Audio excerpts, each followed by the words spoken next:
ദൈവനാമത്തിന് മഹത്വം. വീണ്ടും വരുന്ന കർത്താവിൻ്റെ യേശുക്രിസ്തുവിൻ്റെ നാമത്തിൽ സ്നേഹമുണ്ട്. ഞാൻ അല്പനേരം വാക്യ വിചിന്തനത്തിനായി സങ്കീർത്തനം 23 എടുക്കുന്നത്. 23 1 വാക്യം, യഹോവ എൻ്റെ ഇടയനാകുന്നു. എന്താണ് ഒരു ഇടയൻ്റെ കർത്തവ്യം? കാണാതായ ഒരാളെ കണ്ടെത്തുക, അതാണ് ഇടയൻ്റെ കർത്തവ്യം. ഒരു ഇടയന് 100 ആടുണ്ട്, അതിലൊന്ന് കാണാതായാൽ ആ 99 ആടിനെ മരുഭൂമിയിൽ വിട്ട് ആ കാണാതായ ഒരാടിന് വേണ്ടിയിട്ട് തിരങ്ങി പോകുന്നതാണ് ഒരു ഇടയൻ്റെ കർത്തവ്യം.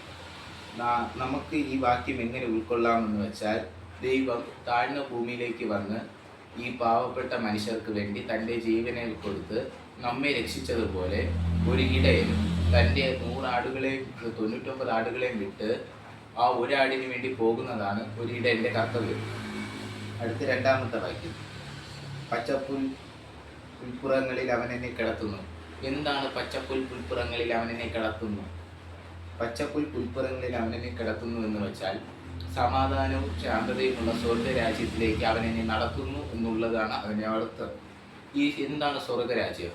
ദൈവം നമ്മെ പാപമോചിപ്പിച്ച് സമാധാനം, സന്തോഷം, സ്നേഹം എന്നീ ആത്മാവിൻ്റെ ഫലങ്ങൾ കായ്ക്കുന്ന ഒരു സ്ഥലത്തേക്ക് കൊണ്ടുപോകുന്നതാണ് സ്വർഗരാജ്യം. സ്വർഗരാജ്യം എങ്ങനെയുള്ളതാണ്? മുത്തിനാൽ പണി കഴിപ്പിച്ചതാണ്, കൈപ്പണിയല്ല.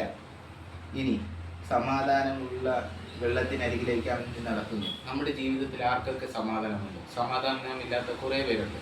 അവരുടെ സമാധാനത്തിന് വേണ്ടി ഈ പ്രാർത്ഥനയിലും ഈ ഇടയിൽ നമ്മളെ കൂടെയുണ്ട്. എല്ലാവരും പ്രാർത്ഥിക്കും. ആമേൻ.